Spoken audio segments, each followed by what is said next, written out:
Velkomin í Rauðan Raunveruleika, afsakið smá töf, við vorum hérna að bíða eftir einum gestinum okkar.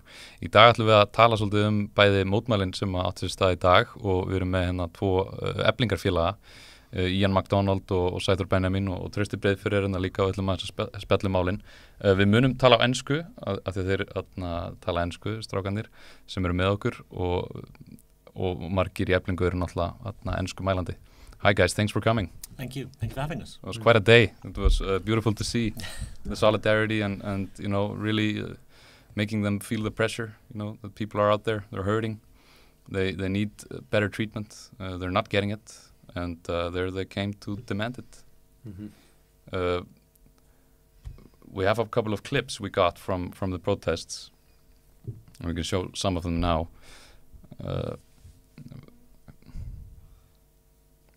The first is of what? Yeah, you guys met in Inno. Here they're walking from Inno.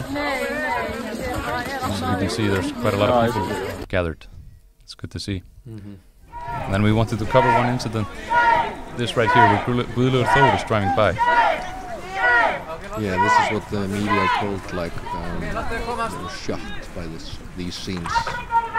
As you can see. Such bad. Yeah. Outrageous. Yeah, and somebody called him a racist, I think. Yeah. It must have been a horrible experience. Interesting about this, like politicians, you know, they have this huge impact on our lives. Especially like in this, we get down to the nitty-gritty when we're talking about the wages.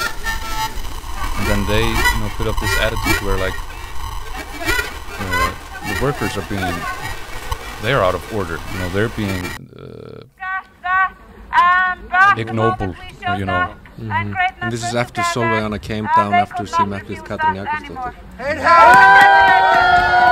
All of those vehicles were purchased by the state for them, and none of them were driving themselves. They all had drivers, so this was a huge expenditure of state resources to take them from one house to another, like walkable distance away. It was very much like we want to live in our own elevated, isolated bubble from the rest of.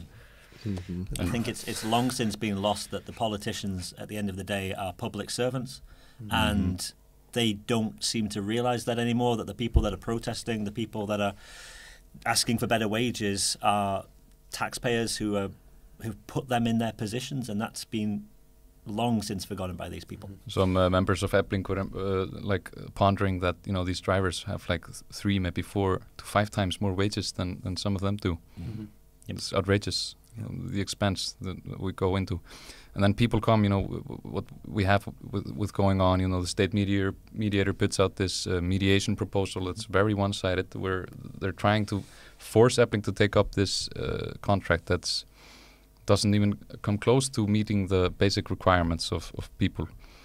And then they're outraged when people come to demand what should be theirs, what should be every person's right. If they're working, you know, full-time, they should be able to afford to eat, they should be able to afford to put their kids through all the healthcare, education, and they should have some time for themselves, you know, to enjoy life. Yeah, there was so I'm from a town in the U.S. that had a lot of the protests in 2020, and there was a whole row of these racist statues that finally got taken down after this. And there was a woman in this neighborhood who said, I've spent 8 years petitioning, showing up to school board meetings, going to the town halls, trying to get these grotesque statues removed via like this process, and then we get one summer of graffiti and ankle grinders and pickup trucks with chains, and now they're gone. So like, what's the lesson I'm supposed to learn from this of how the rules work? And same thing for us. Like, we sent email after email to Katrín. This is a policy that she stood on when asking for votes, and many of us in Efling were voters of hers that put her in this position. And then we're like petitioning for help. And she ended up, solely inviting the male union leaders to her house and then refused to meet with Solveig even after requested. So then when we went actually in person and had numbers and signs and bullhorns, then we had the meeting. So it's like, what's the lesson I'm supposed to take here? Like, there's the option of giving up and just taking whatever slop is tossed in our corner. But like if I have some desire over my own destiny, like the emails were ignored and the march resulted in a meeting. A lot of people have this perception, I think, that they don't want us to be unruly, they don't want us to shake the boat, and they do expect on some level that people should ask nicely, ask politely, write a message, write a letter, speak to your local politician, and they will eventually, maybe someday, decide to fix the problem. Yeah, but it's predicated on the trust that this works, and like we just don't have that trust because of how many times we tried the polite to go through the process the way that it's supposed to work on the box, and then we get nothing out of it. Yeah. So and furthermore, I think that the protests that have been happening and the strike patrols that have been happening, there is this misconception of it being unruly and being, disorganized and a mob or whatever. Like we've got pitchforks and torches. These protests have been so unbelievably peaceful. No damage, no broken laws. Like literally just like people marching with signs that they took home with them. Like, it couldn't have been more polite. Like cars were like driving through and everyone was like letting them through. Several were giving us were rolling the windows down and giving us thumbs up and waving to us or honking for us because they knew. There was one city bus that went honk honk, like really supported it. Yeah. What? Oh, sorry, go ahead. Yeah, but did you see the interview with Katrín Jak like today? She after this happened with like Solveig came and talked to her, she was saying like, Solveig just walked up the stairs and demanded to talk to me. So of course I kind of had to let her in, and we talked, but nothing really happened. Like, what do you make of these comments? I mean, I think it's a step forward in the sense that at least now Katrín has been forced to actually acknowledge that Efling exists and that we actually we're asking for things. In the past, she's resolutely just even denied seemingly to acknowledge our presence in this kind of labour struggle. So I think this is a win to some small extent, but I think overall Katrín is kind of a bit part player in all of this. She's not the decision maker. She's not the one that's going to make or break this. No, it's going to be a very reactionary decision. Like if there's more and more excitement and disapproval and like, oh my goodness, so much hypocrisy, then there might come something resembling a correction. And if no one seems to be all that bothered, then she can just continue doing nothing. Like you guys are saying, like Efling has gone through all the official channels, and this is the result. So what are people to do? Even further, we're like the first union that has taken up this new process of directly including members. We who are like constantly told to like take responsibility for ourselves to better our own lives. We learn how the process works. We came and show up. I met for 25 times, often biking from Kópavogur to Reykjavik, unpaid to do this contract negotiation. We showed up. We had offers. We tried to have a real negotiation. And then the one time the state reaches into the toolbox for just outright fascism, it's against like us, the lowest paid union that goes about doing everything the way that you're supposed to. And then like what's the takeaway lesson from that? If they'll just pull as much fascism out of the box as they need to... Yeah. I think also just to add to that, I know myself and Sæþór and a large number of other people, we started this process of negotiations last October, I think. We had to take a class like with a international... a labour organizer. So like that was 3 before the 25. And then not including preparation meetings and podcasts, the actual negotiations and everything else that's gone into this. Hundreds of hours that people have given of their own time. This isn't paid. This is people coming out of work or using their free time to go, just regular working Efling members. And that is not addressed in the media at all. We're just a mob as far as everyone we meet is just dripping in money. These are people with multi-million kroner a month salaries. They dress themselves in finery, like they arrive in new model cars. They always have an entourage. These the softest hands you've ever touched. They were wearing latex gloves. Yeah. Some of them, maybe because to shake their hands, like around poor people or something like this. Their attitude, I don't know, but it's really Well, I remember originally when we started our meetings with Halldór Benjamín and with SR, because we were doing it in this new kind of unprecedented way where there were in most meetings 30 or 40 workers there on one side of the table and then Halldór Benjamín and his people on the other.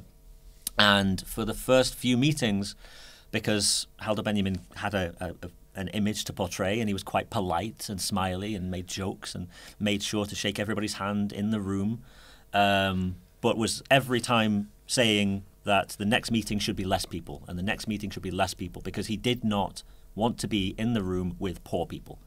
And that mask on the third or the fourth meeting, when we weren't kind of bowing down and stopping and signing the agreement, I distinctly remember that mask falling away from his face. Yes. Absolutely. 2 or 3 times. There was a moment where you dropped just the saw mask. that mask fall, the smile went, and it was sheer contempt. Yeah. Me and Trausti were talking yesterday, like, you can't see that guy without a smile on his face. No. He always has his like eyebrows up. He's like welcoming, open. Like the bullet point list of a good candidate for the job that he fills, like he hits those tick boxes, and that is appropriate for how most unions do their negotiating, like 2 or 3 people, the chair, who all of the union chairs are paid a secure salary. Some of them have board positions stacked on top. They'll have a economist, a lawyer with them, also secure middle-class people.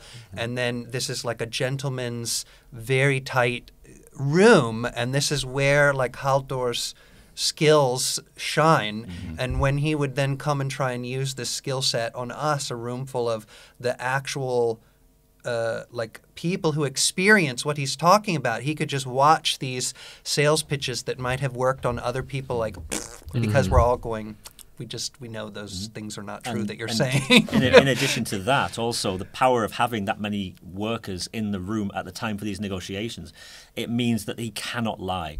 In the past, when it's been 3 people behind a closed door and a secret handshake and all things done, then they can come out in the media and they can say whatever they want and people just have to believe it.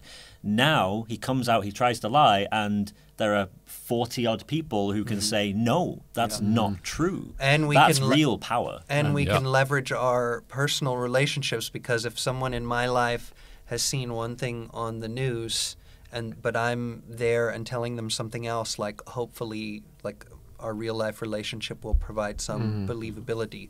Because we also found that going into the hotels, like the bosses say one thing and we say something else, but we're like other workers who haven't just gotten done stealing from their last pay slip. So there's a like believability difference between the two messengers. So this is a more like democratic and transparent way of doing this stuff. Because the people on the committee, it was an open call. Like we could have had 300. Like if so it's the people who've said, I'll come 25 times, like it resembles the most like our contribution, because we were the ones who came all 25 times. So anyone in Efling could have come. I wonder how many people, if they would have known at the beginning it would still be ongoing now, might not have signed up at that time. But hopefully... I know, I'm thinking now, would I have signed up for 25? But I think, though, like having been with those people for so long, the feeling in that room, in the negotiation room with those people in that committee, is such a feeling of strength and solidarity that like it's like a family. It's really these people have our backs, and I would trust them with my life. Those are solid, good people who have put in so much time and blood and sweat and tears to get to this point, which would make, if the mediator got his way and managed to force through the votes for basically the SGS contract and like undo 4 or 5 months of work, that would be so much more heartbreaking for the people who have been involved with this since day one. The solidarity today was palpable. You could feel the good spirit, and it's a shame that maybe the more conservative people here in Iceland and the more better off people, they see the news and it's framed in a certain way, like the rabble-rousing, bad vibes, people coming in with hostility and so on. But they didn't feel like the solidarity that was there. No. People fighting for basic living wages, you know. But I think a lot of these people who have these criticisms about us being unruly, or why are we not just, you know, rolling over and signing the first agreement on the table, I would think a lot of these people, like very comfortable people, have presumably never taken the time to actually go and speak to a working person in a hotel or in a low-wage job and ask them, like, you know, what is your situation? How can we help? What can we do to make it better? Like, and it's also who's describing the event. Like, if I go home and tell my friend or my brother-in-law what my day was like, and then you open MBL tomorrow and read what the protests were like, these are going to be two different universes of the experiences and how they're being narrated. So there's that, but then there's also like the lane for working on these problems is wide open. Like, anyone who wants can volunteer and do it. And if you want to do it with letter writing, with courtesy, with electoralism, like, go hog wild. But Efling and Solveig and the Battle List and the people who are here today, like, this is our particular project, and it reflects what we're like, those of us who show up, and this is how we've chosen to do it. And like, after doing things the more like kind of polite, rules-based, liberal way and getting nothing, like, again, I'm like, what's my takeaway when I finally actually start to get some things like a raise, like a meeting with the Prime Minister when you want it. It's not a lesson to be, you know, meek. No. That doesn't work. Yeah. You were also talking about, Sæþór, like the fascism is always coming. Like, you go to one stop and you try to do something, and it's like fascism, and then you go to another and it's just fascism. And now all our hopes kind of are like pinning on Landsréttur, ruling fairly, which is the court that Sigrid Andersen corruptly put in place. Like, isn't this like showing us more and more and more like how much the system is like? I don't know if it surprises you guys, but I think to a lot of people, it's shocking how much the system is in favor of. But we're from countries that have already been destroyed by neoliberalism. But it's y'all's first like, rodeo. Let that be a warning to us. It's time to fight back. Like these last few weeks, I think to a lot of Icelandic people has been a revelation. I think this is going to have way bigger effects than just on us maybe not getting the raise we're owed, on like a debilitating effect of the people who've decided to participate, of being like, well, that'll teach you to have any hope or try and do anything about your life. But in the U.S., after Sanders and his attempt were destroyed twice, and in the UK after Corbyn, I mean, these were just fascist corruption of the system to make these two candidates not win. The people who now live there, they have no hope for change. They see what happens when you try and do a project that the state just mobilizes, whatever. And that might allow you to keep control for quite a while, but now you have no room for growth. There's no evolution. It's just the same corrupt, decrepit, inbred families, and I'm talking about the U.S. and U.K., but also Iceland now, who are just going to have control over and over and over. That it's a very worrying trend for people who I don't think are aware of what's actually going on. What's coming down the road, especially looking at the UK and Iceland and America. Sorry, you know, like Sæþór mentioned, like we've both lived those cultures, and witnessed the kind of the end result of all of this. And the end result is like what's happening in the UK, criminalizing protests. It starts off with you know, very comfortable, very well-off middle-class people getting a bit anxious about seeing workers, you know, protesting outside the Prime Minister's house, and the end result could be that the government decides, well, let's just ban all protesting then, because we don't want to be made uncomfortable. And the people that we hang around with are telling us that they don't want to be made uncomfortable, so let's just get rid of it. It's the easier option for them. And we've seen it happen, and it does happen, and it can happen, and unless things change, it will happen. And talking about, you know, powerful families and so on, there have been reports from the strike patrollers that there seems to be that the strike is being broken. There are I saw it. I went on strike patrol. I saw a strike being broken. You did in person. Yeah, and every time the doors would open, the workers would be like, ah. There was also a picture on Samstöðin that showed. We have it right here. We can show people. There was a picture that was showed like of a person working for Dagar company, which is the company of father of Bjarni Ben. Yes. Well, now they are being directed to go in plain clothes with luggage to have the cleaning supplies in so that they look like tourists and not cleaning staff and can like, that is diabolical. It's the extent that these companies are going to is mind-blowing to me. I mean, when the strike votes were ongoing and we were going and trying to talk to the cleaning staff just to give them information, make sure they weren't being lied to, make sure they had everything that they needed, and the hotels were not allowing us in to speak to them. And we'd heard reports that they were, the hotel managers were either keeping the staff in to stop them coming out and interacting with us, or even to the extent of hiding them in groups of tourists so they could sneak them out so they wouldn't come into contact with the union. Or hiring vans to carry them. Hiring vans from and buses.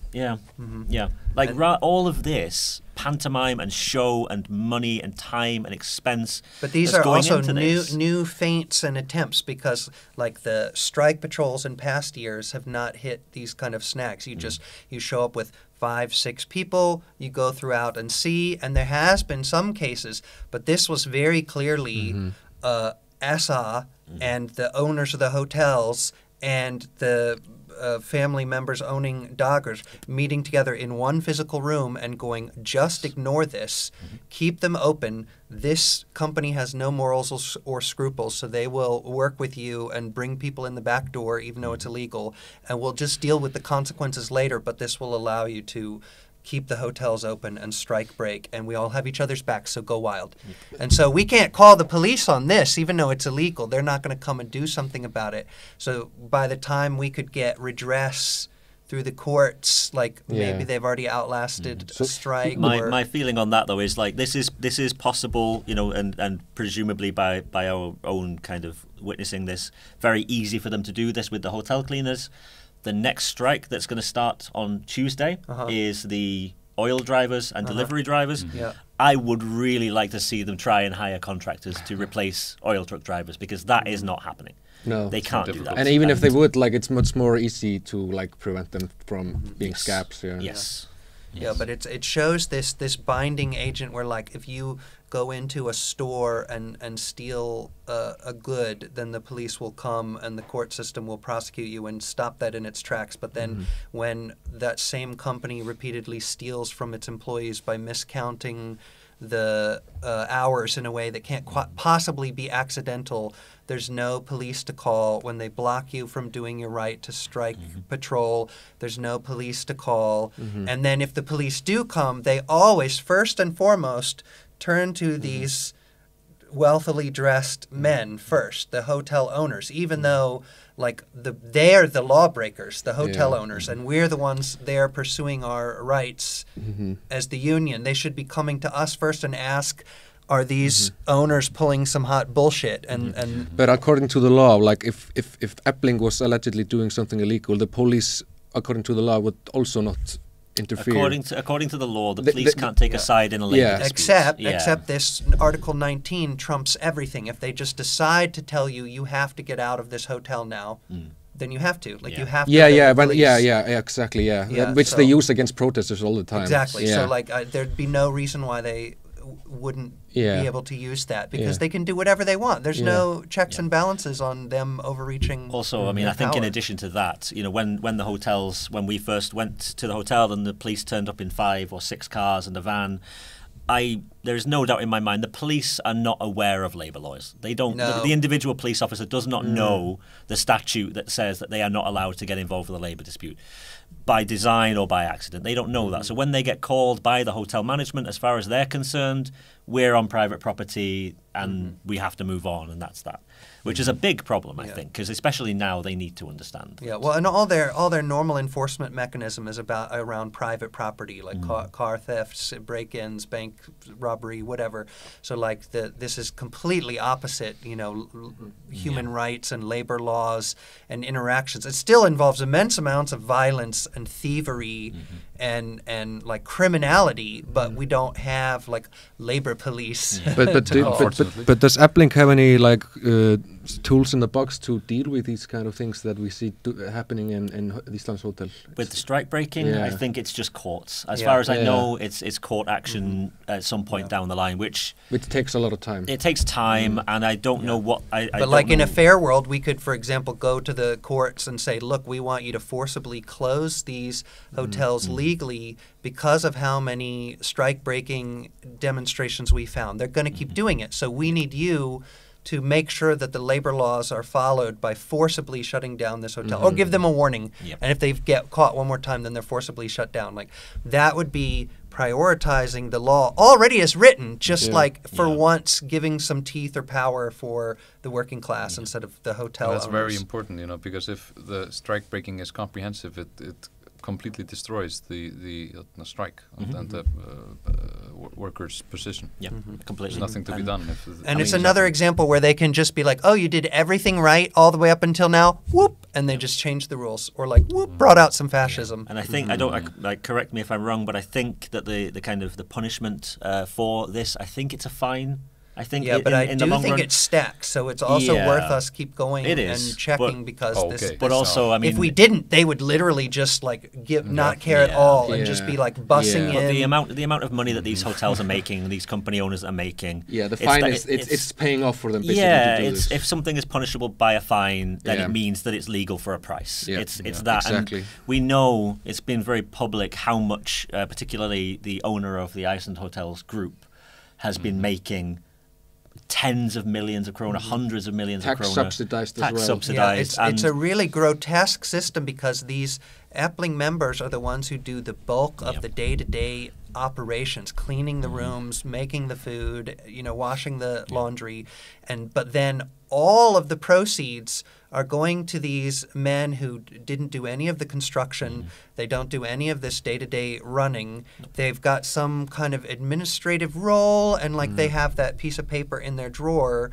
and so they are living these like lives beyond an average existence, literally from having like sucked the labor out of these like not just women and single women, but like many times these are people who a few months ago they were living in a country in the middle of war. Yeah. And so these are like doubly, triply, quadruply exploited women that are having to go and clean all day long, and then you have these owners that are just living lives of luxury. It's This really is actually grotesque. this is something that I wanted to bring up as well, because that was something that surprised me in one of my earlier hotel visits. I don't remember to which hotel in particular, but it was when we were actually allowed in and we could go and walk around and find the cleaning staff and talk to them. And almost all of the cleaning staff that we came across in one particular hotel were Ukrainian women who did not speak any English or Icelandic. So you have to presume that they are refugees. And so the government, with all, intending, we're friends of the refugees, we're helping the refugees, we're going to Waving bring the them to Ukrainian Iceland. flag. But it waving was the it was Ukrainian specifically the Independence Party that put Ukraine and Venezuela on this fast track to get people in, and then companies connected with their family's fortune are using them to operate their business and steal from them. So this is like them using their power in the state to essentially just suck in vulnerable people in order to exploit. I mean, it's just beyond grotesque. And then like the only time someone goes, "Ooh, I don't like what's happening," is if there's some loud noises in a hotel lobby, or Oh my like God. there was a few people in the street today yelling at someone in a SUV, and I'm like, do people not know what morality is or what's important if that's the only thing that ever, gets you upset or excited? Well, these ministers, they're very powerful people, they're very privileged people, and they bear responsibility for what's going on. Yeah, they know very clear. They've had these things explained to them, and they've weighed the political costs to their futures, their careers, whether they would get good treatment, bad treatment. So it's even worse, I think, because of how clear-eyed they've made these decisions to just raffle off their souls. Yeah, but I mean, also as you touched on earlier on, the fact that we knew pretty early on when we were aware of the strike breaking that it was Dagar that was doing it, which of course is owned by Bjarni Ben's family, his father and his uncle, and I think a brother-in-law or a half-brother actually manages it. You know, and well, there's so many people who have such intensely close connections, and all of them are within this hyper-privileged, right-wing, wealthy sphere of Iceland, which is already such a tiny group of people. Like these are not like, this is unfair and it's totally random, and this is unfair and it's totally random. Like these were people meeting in a room, saying specifically, and we're going to do this evil, and then getting up to devilry like days later. Not even just that, but seeing a strike for low-wage workers and seeing that not as a kind of a wake-up call to actually do good in the world, but seeing that as an opportunity to profit is sick. It's psychotic. Genuinely psychotic for a company to see that happening and just instead go, oh, that's a great opportunity. We can contract with that hotel and get our cleaners in and make a bit more money. And this is one of the reasons we've tried to do such a participatory project, because the idea is that a lot of us claim that we know how corrupt things are or how rigged the system is or this or that. But when you go and participate and you actually sit in the room with the person who then does that behavior in front of your own eyes and you're having an interactive experience, it really radicalizes and clarifies. You're like, I've already read this in a book. I already believe this to be the case, but it literally just happened to me in person. This isn't a fiction of my imagination. I think you never fully believe it until you see it. Like you there's a small part of you that doesn't want to believe it. So when you see it, it's like I can really I know what you're getting to. It because could be a cartoon plot until like a real life person does it in front of your eyes. I actually during the bank protests in the summer, when of course again it was Bjarni Ben and his dad doing the same kind of thing again, and I remember at the time, you know, it was 6 weeks of protests, I think, something like that. All in all, a lot of people went, and there was a point where I went to get a coffee and I ran into some English tourists. You just got talking to them, and they asked what we were up to, and I kind of explained as broadly as I could, and sort of said, yeah, okay, well, the finance minister privatised the bank and sold the bank preferential shares to his father, and yada yada yada, and they were stunned. They were genuinely kind of jaws on the floor, could not believe that this was happening. They said, well, why are we not hearing about this? So they see Iceland as this like. Yeah, what can you do but shrug and just say, well... Well, the Icelandic media doesn't even tell Icelanders in Icelandic that this is happening. How in the world would the international people follow along with this? Like, you have to be this political crank to actually give a shit, to follow along any of these things detailed enough, because MBL is just going to gently lead the middle class through with no lessons to be learned. And I mean, I was saying no the same... fingers pointed. I remember saying the same thing with the bank protests as I've been saying now as well, because of course it's not the finance minister directly who is doing this, it's his father and his uncle and whoever. But at the end of the day, with the bank protest and now, the profits that Benedikt Sveinsson makes from this and from the bank sale and everything else, that is Bjarni Ben's inheritance. That money at some point is going to go directly into his pocket. And the fact that that is not a staggering conflict of interest, and why people are not red in the face screaming about this, I will not and cannot understand. I really... Well, some of us were. Yeah. And the people protesting. Yeah. A lot of people showed up. And, you know, when maybe if 2,000 people show up, there's still like a couple of thousand more who'd like to be there but can't. My worry though is because of what happened with the bank protest in the summer, and people now have such short memories, and it's kind of a death by 1,000 cuts of these people getting away with more and more and more, often and often and often.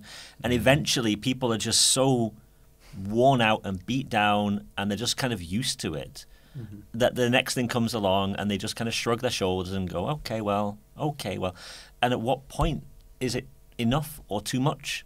And do people not want to do this anymore? And for Bjarni Ben to suffer the indignity of having an uncouth person call him a name, you know, respect. Dry as tears. The respect needs to be earned and kept. Right. And at what point has Bjarni Ben earned or kept an ounce of respect from anybody in this country? So you think this is like a war of attrition going on? I think so. I really think so. Staring context to like... Well, there's also like, if we can imagine that we need to kind of mature through some of these times, like, I think neoliberalism really kind of creates this bribe class that can tolerate a lot of awful things because it's kept away from affecting them.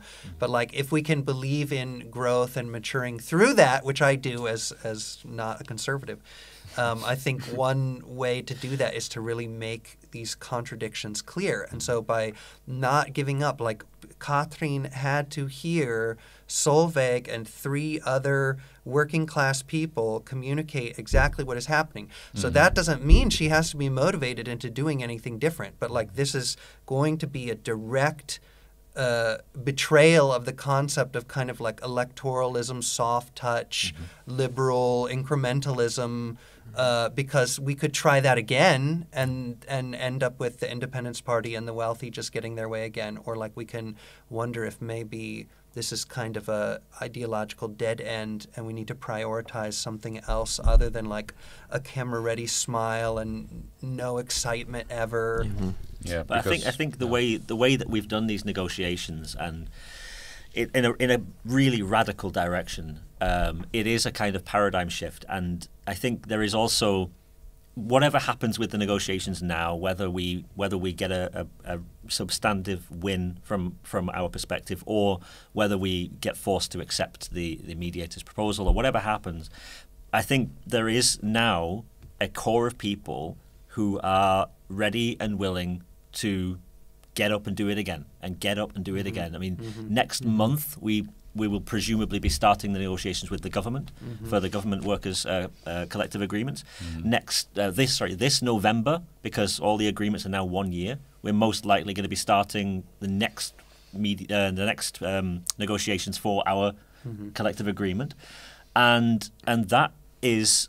Like I speak for myself. I don't know if I can speak for Sæþór, but I will be there again. I think a lot of the people who are doing it now will be doing it again and again and again. Yeah. And the more we do this, the more people see us doing this, the more support we will get. I think that's the only way. Also, the great thing is like you have this solidarity, and you have this group of people, like you stick together, and that's why you can do it again and again. Like if you wouldn't have this core group of people who are like really standing and fighting together, like you would probably give up. But because you are like this tight. Yeah, but it's also built on an actual outcome. Like we're not there for Sky Wizard or a pyramid scheme. Like we get a race out of this. And like all the other places I've ever gone to give my time or energy, like they've been entertaining, they've been fun, like going to the movies, but like I never felt like I was exercising any control on the outside world, and like being able to try to influence the contract of 20,000 people, including myself, and to be able to like not just be told this is what you get and you will take it, and to have some way to push back on that. That's the only space I've ever encountered that. So I want to keep going and telling other people like that it and just I want to hammer on the fact, because on the fact that the Efling has absolutely not been like the bad faith actor in this whole thing. Absolutely not. Even though the media tries to portray it like that, you guys try to make concessions. This is actually one of the things, because the way that this mediation proposal is set up is that if the mediator gets his way and we are forced to have a union-wide vote on the SGS contract, it is not set up in a way that a majority has to vote in favour of it. It is set up that the majority of Efling, I think 10% of Efling members, have to vote against it. 25%. My apologies. 25% have to vote against it for it to be knocked down. None of the ones that approved would have passed if they had to meet this. They would have all failed. The thing is, SGS, VAFER, none of them met this, because you only need this when the mediator chooses to do this, and this was changed in the 90s by like the right-wing neoliberal government at the time, altering the 1930s original law that gave the mediator these powers.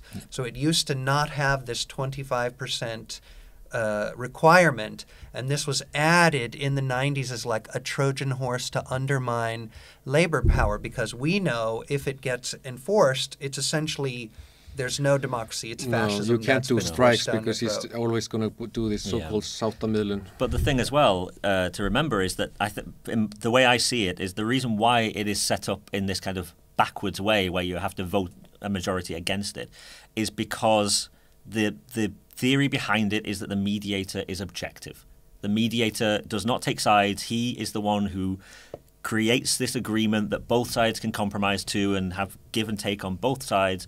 So you should be able to trust that mediator to have an agreement that makes sense. Well, that's how the original law was. That's how it was. 96 change was part and parcel with also putting in a corrupt state mediator who would then trigger this in a way that was favorable for them. So they were going to both get it into law first and then acquire someone who would be willing to use it, which they have in Adolstein. And also the media has not at all spoken about the connections with the Háskóla of Reykjavík. Yes. Yep. Like Sæþór made a good picture. Maybe you can explain it in detail for us. So Háskóla Reykjavík has a 5-member board. And Halldór Benjamín is one of them. So this is another 300,000 or 400,000 kroner a month he gets on top of his 4.5 million from SA. But it means that any staff member of HR is like their career and their future and their promotions are resting on how much Halldór Benjamín likes you. And so Adolstein used to be a professor there while Halldór was board member. The 2 lawyers that they've gone, is this legal? Who have both gone, yes, totally legal, are currently Háskóla Reykjavík teachers directly under Halldór, and this judge who just ruled that it was fine to issue out is also from Háskóla Reykjavík. So like these are people who have it's not that they've never met each other before, like their careers and their futures are intertwined together, and we're just watching it brokenly being used against us, but it has just the thinnest veneer of legitimacy. So someone who's not following along at home can go, well, the court said. Yeah, and I mean, for the longest time, we were in the mediation, in the negotiations with both of these people, with the mediator and with Halldór Benjamín, and without that knowledge. Without that knowledge. Yeah. We were supposed to believe that somehow, like, us and Halldór were now going, okay, mommy, we need some mediation. He hit me. He hit me. Like, this is what the mediator's supposed to be functioning. And then he comes, okay, now I'm the mediator between you two. And these two have like a whole history together, working together. And we've got to come in like ignorant to that fact. And this guy has like state powers to rip away our contract negotiating rights, and then does that to help his former boss that he might go back to as a teacher again in the future. Imagine if the opposite were like if the ríkissáttasemjari was a former Efling guy and the judge was a former Efling woman, and we had the Marxist university kind of thing, coming, and this is totally illegal from like. I mean, imagine the media would be all over it. The other thing as well with the mediator and with his proposal is that it is in his power to put any proposal up for mediation. So he could have put our first one in. Like, SA, you've been so obnoxious and have never negotiated and have stonewalled the entire time just to fuck with you to make sure you never do that again. I'm putting Efling's original offer in as to be voted on. To teach you a lesson. Don't do that again. Like, he had that power also. And not that this character was chosen who would ever do something like that, but it is within his power. So this shows how outrageously in the benefit of SA it was to just take their last offer, which is one we never got to look at. It was negotiated and settled before we were ever spoken with. So to then take that, he might as well have also taken the BHM contract, the doctor's contract, any of them, and put them in for the relevancy that the SGS contract had with us. It was just like something random pulled out of a... These are very serious things that are happening, like with the mediation proposal, with the courts that are going down now, and you know how the courts are in Iceland, Landsréttur. It was mandated by Sigríður Rá Andersens. He didn't follow correct procedure, and then the European Court of was it Human Rights? I'm not sure, but a European court said that was totally out of order. You didn't do that correctly. So what we have happening now is something that has to be stopped, because if it isn't, a new precedent is made that will probably just be followed and escalated and going further. So what can people who are maybe not in Efling right now, what can they possibly do to help try to meet this and stop this? I honestly, for me personally, we're having these hotel visits, we're organizing protests, we're going out, we're doing these things. The only thing that's going to change things is more people. More people getting engaged, going out, supporting the union, regardless of whatever people's feelings are about the union or about its leadership. It's not about that. It's about workers' rights and workers being exploited again and again and again. And if, it's been brought up that, the middle class, the slightly better off people who are a little bit more comfortable than the workers, if the workers now get screwed over again, the middle class are next. The middle class are not, That's secure exactly what's in happening any in the means. US Exactly. and UK now. We can see what is happening over there. And I said this, and this is what MBL then spun as somehow threats of the current workers. I was speaking to the employees of Foss Hotel that were standing inside, keeping us from going in and doing our right to strike protest. I said, while right now you are being shown favor, and because you're helping to hide away the maids and keep us from coming in, the moment they successfully crush and destroy any kind of rights or negotiating power of this class, they're going to come for you next. This isn't like a sustainable thing. Yeah. Like, this is how it works. There's a reason Efling was started with first, and then this is why it's so nonsensical that more people don't participate, because this is a deeply worrying trend that we both recognize, and there isn't an end to it. Like, it just keeps getting shittier, and then the amount of resistance that British people or American people would now have to manifest to have any kind of course correction is, it's revolution, literally. This seems like a really dangerous point to go through. Like, if we go through that point, we would be in a similar situation to the States and the UK, and like, at least now we have a lot more better chance than they do. And the finance minister himself has more than once said that his desire, his wish is to end mandatory union membership in Iceland, which, if he got his way, that would be the death of the labour movement in Iceland. That's the first step of a kind of Thatcherist and reborn. Also a red flag when you hear Bjarni Bent talking about like more disciplined labour market. Like, we need a more disciplined. Like, that's a strongman kind of comment to make. I mean, there's also there is also the kind of ongoing discussion about Salek, which is a proposal. It was tried to be introduced as Green Book a few years ago, now rebranded as Salek, and that is this idea that if there was to be a labour dispute, as opposed to now where you have the union and SR in this case and a mediator at some point, and then you would have some agreement or you would have a strike. And that's basically it. Those are your options. If this Salek was to go through, which a lot of the politicians are in favour of, and I think it has been tried in Sweden, I believe, and not well, and it basically creates this this group of people, unelected bureaucrats, who would intervene, and the dispute would be handed off to them, and they would then presumably come up with some kind of... do some kind of formula or something. It's even worse than that. It completely removes all the unions off the board as is, and this committee would just determine what the wages are. Yes. Not for the high end or the middle end, but for the low end. They would say the GDP has grown up this percentage. The flow chart says there's room for this much purchasing power increase for the low end. This is what you get, and then that's it. There's are they working for the state? Yeah, they would. I mean, this is a yet to be realized project, but it would function. Working for the same state. So it'd be staffed with the exact same people that you get in these working groups now. You would get the same kind of outcome. It would reflect the same kind of group of people. Selectively used data that conveniently the same one that SI uses probably. But it's also fundamentally designed to take the momentum out of the labour movement, because as we have learned, if you want things to go on, and if you want strikes to happen and public support, you need momentum, you need people to be engaged, you need people to be active. And if you then have this idea of like, well, okay, we have this labour dispute, it's now going to be handed off to this committee who might take 6 weeks to come to a decision, at which point the enthusiasm has kind of drained and people have lost a bit of that fire and a bit of that motivation, and that is absolutely deliberate.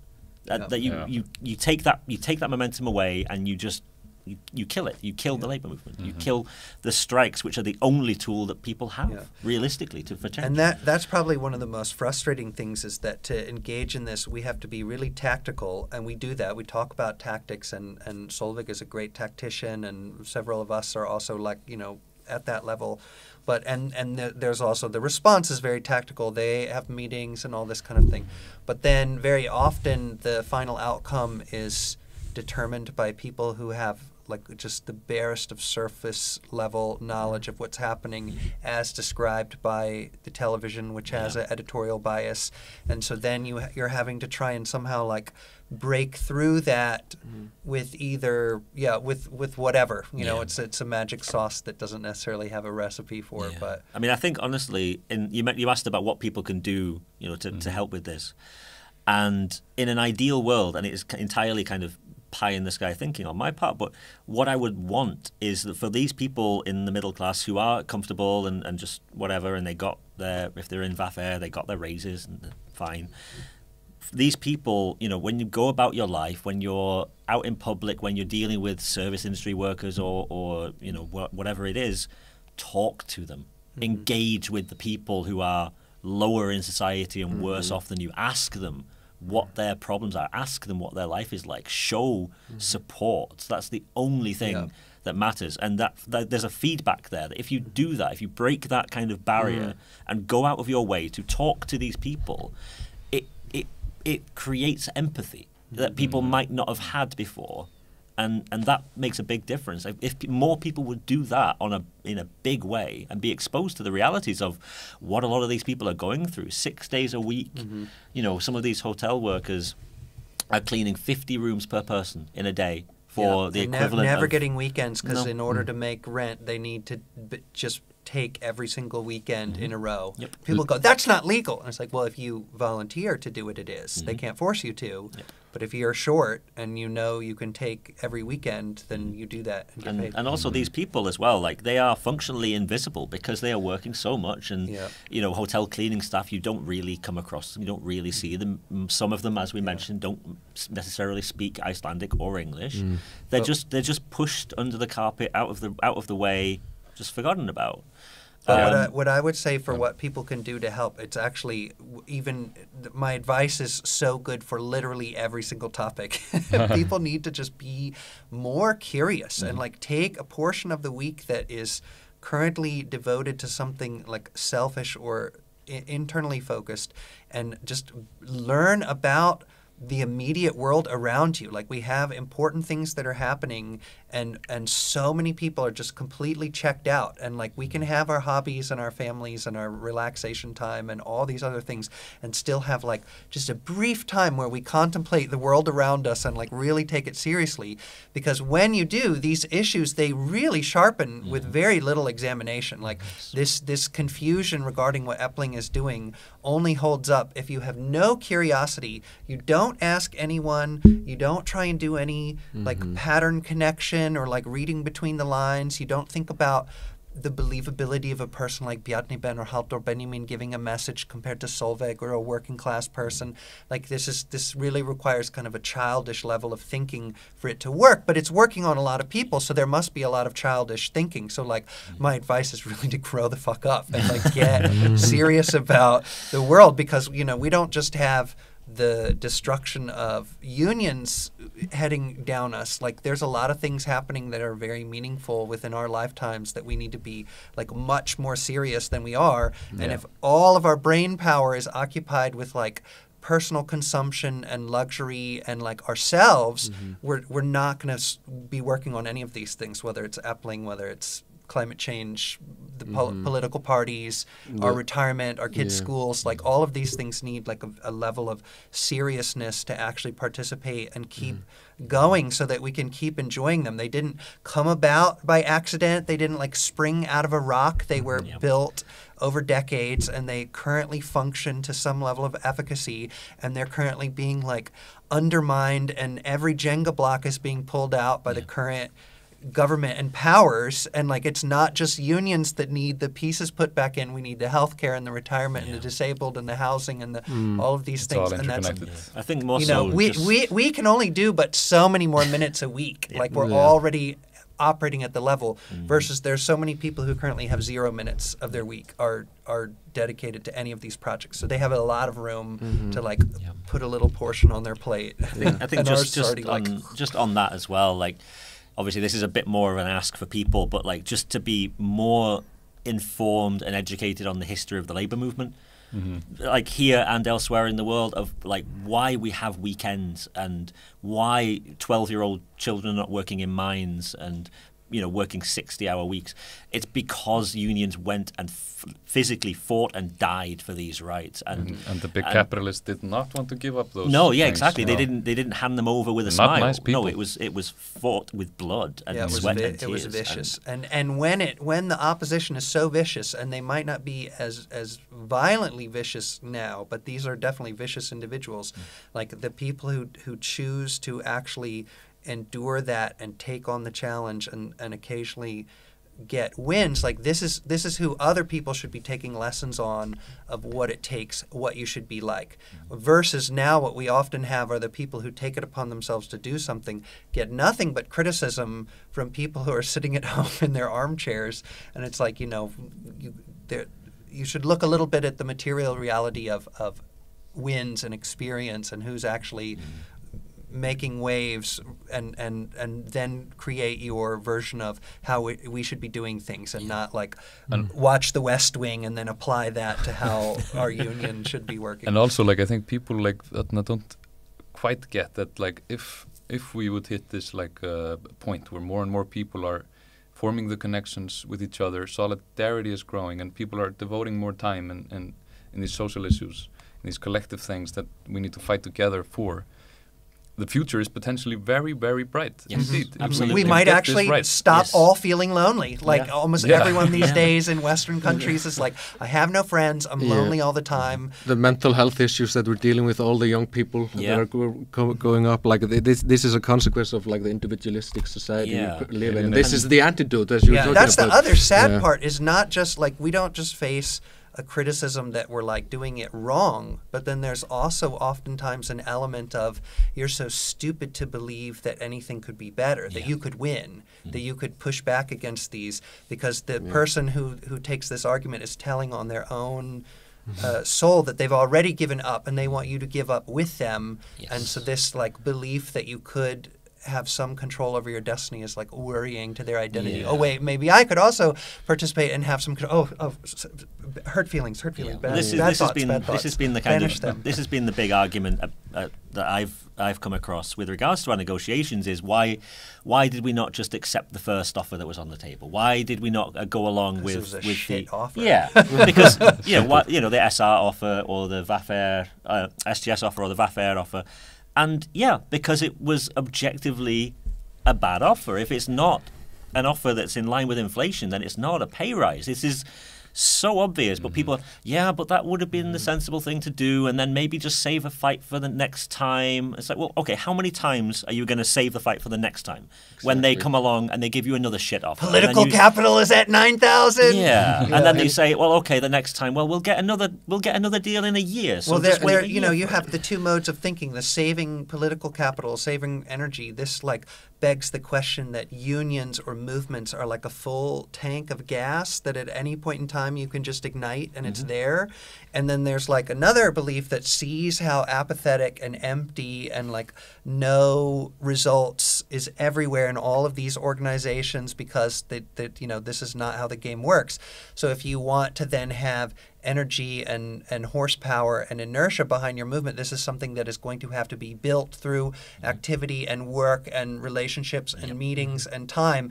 And so like, if you have one of these views of reality, you often don't recognize what is happening with someone who feels that it works a different way. Like we feel like this next year is going to go better because we've built up these bonds. We know how it works. We have experience. We know who that is. We know who that is. We know what they tried last time, what they might do again this time, instead of like the unions that just said, okay, like what are they going to be building on next year? And also, I mean, if we win, if we get something good now, and we can also set a precedent with this. If we win big now, in a year, the other unions go back to the negotiating table. They will look at what we're doing now as an example. That's the hope anyway. That's the hope. And if that happens, if we can have solidarity between the unions, we used to, before it was all kind of just frittered away in the wind and people just signed away. Well, I think the Wafer election is going to be very influential of where we go, whether it's going to be, again, you know, just kind of like a one-hit wonder, or if we're going to have some radicalness in more than one union. And today we saw comments made by IC. They sent out like a thing out and they were like condemning some kind of, it was really like blurry what they were meaning, but then I just saw recently the chairman of IC, he was like saying, no, we were like talking about all these mean comments we saw on social media. So it sounds like they're kind of going on the back pedal, but why would you put out a statement against comments on social media? It doesn't make any sense. ASI as an organization, in my opinion, is very sick, like it's sickly, like ill. It doesn't really know what its mission is, and there's a lot of busy work. There's a lot of weird decisions made, and I know within the board there are people whose like driving decision in any of these votes has been how much they just don't like Solveigana. And then they're like walking backwards from there with how they're voting. And so we get these like very weird things coming out because there are some people on the board who are very pleasant and nice people that we can work with. And there are others that are just bitter and vicious and motivated by personal problems. And so they're like trying to... So this statement probably is some kind of a like... conflict, and they kind of agreed to like put this kind of a nonsensical statement out because some people want to condemn Efling, some really didn't. And you could watch how the various unions issued their opinions on the group layoffs of Efling. This also reflected how the boards were. The ones that did like blanket condemnations had like one lineup of people, and then the ones that had more like, you know, well, it's always said when people lose their jobs, but you know, sometimes you got to reorg. Like these are ones that have, you know, a different kind of lineup. But we were when the mediator first made his proposal, and myself and Sæþór, we were in a meeting at the time at Efling when we saw that RC had made a statement condemning the proposal, and that was such amazing news. Everybody in that room was so happy because it's to be able to see that we have support from RC who previously wanted nothing to do with us, and they came out and they made that statement, and it was a feeling of, okay, well, this is good. They're actually, you know, they're coming out and they're standing in solidarity with us. Great. And now this statement today is very... But it's also educational because we got condemnations of what he did from every single union. Everyone, sir, and there he was just like not bothered, and nothing happens. Like, you know, this is not enough to just put out like a web page that says boo. Like if the person goes, well, I hear you boo, and I'm just going to keep doing it. Like you've got to have something else in your bag, or they just don't care. But I think also the picture of that is that if you know, an organisation like ISE, there are only two options. It's either stand with the labour movement or don't. You know, that's it. You don't get to kind of on one day say you support the union and then on the next day you don't. It's well, also they just like literally half their money comes from us. Yes. Like both SGS and ASI. Like when we base how many electors we send from how much money we send, and every time there's one of these things, like the Efling tables are like, you know, multiple, and there'll be like one for these other unions. So like not only are we shouldering a significant portion of the operating cost, we're a significant portion of the parliamentary meetings when we do work groups and do any kind of the busy work there, and then we try and staff the board. And then as an organization, it can be looking at a whole field of unions where 90% of them are doing things almost identically in a way that has been the same for years. And you have one that you don't have to love everything about it, but is at least doing some fresh or some vibrant things that's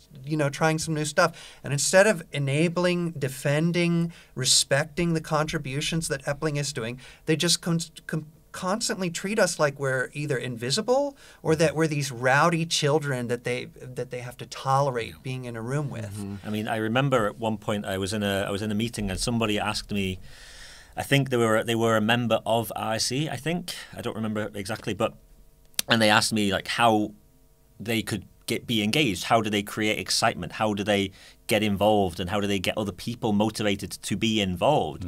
And myself, I've now been to 2 RC conferences, and honestly, my answer was, you cannot get motivated by going to RC conferences. That's they were not it. So one conference every year where you sit in a room for 3 days discussing pension policy.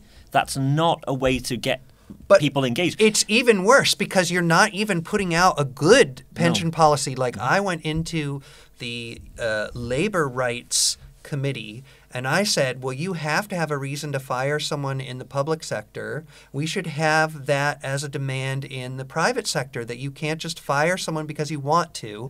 You need to have a legal reason why you can fire someone, which is called just cause.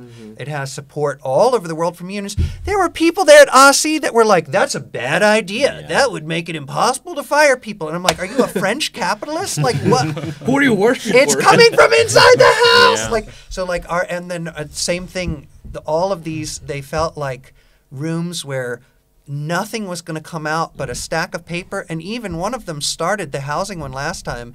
The moderator goes, everything was ignored from our last one, but we're here to work on this one. And I was like, I'm sorry, I have a question.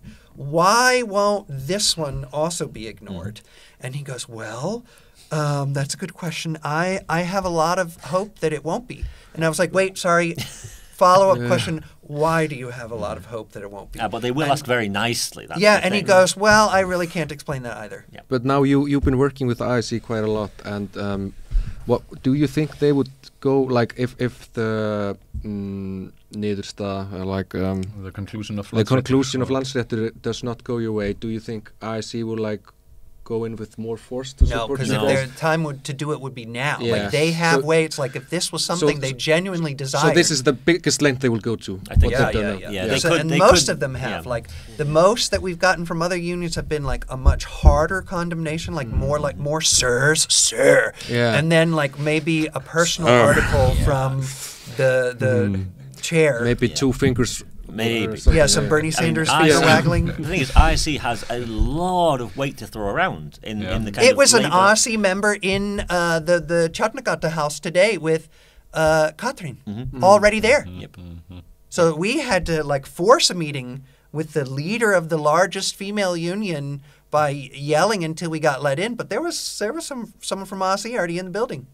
So like if they wanted to make a priority to use their pressure, to use their to justify their existence, they totally could be doing it. Yeah. They're choosing not to. So they really don't give a fuck if like Landsréttur will, like, basically they will just They will swallow accept, it. Yeah, they will accept it. I'm sure there are individuals within Yeah. RC Yeah, that but find but this the worrying. institutions as a whole, like Yeah, they yeah. will. Yeah, Not they be will able just take it. to stop it or adapt. No, I as mean it the is. They will time. just let it go ahead. Let it Yeah, the time they really have almost no real power. RC, like it's the kind of thing where if COVID happens and then the finance minister calls Drífa Snædal and says, we want you to pause the salary raises because of COVID. We want the working class to bear the cost. Like she can then recommend that all the unions do that. And then when Ragnar and Solveig say that's a terrible idea and we're not going to do that and we'll go to war, like she can't force it to happen. This is a policy org that, Like a think tank. that adds some gravitas, like if you get a good speaker who can like talk about things, but they have mostly like soft touch background power and they choose to use very little of it. They'll write an article about inflation while a union is actively engaged in trying to fight inflation at the negotiating table, and they won't like connect the two or like put their full weight behind it or But as an lend us lawyers. As an organization, they have so many, I don't know the number, but they have so many members underneath their umbrella that if they wanted to organize people en masse against a project or against a whatever, they could do that tomorrow. And they are choosing not to. They could have organized their members today to come out and support the strike In if they solidarity with wanted Eflings to. workers. Because I keep coming to Efling, and every time we get like new projects and new excitement, and it's more fun, and we're accomplishing things, and that's why I keep showing up. I've gone to RC conferences. I've looked at the books. I've watched the things that they put out, and it's just like a boring, dead, dry, dusty So thank you guys. I think we bring it to a close now.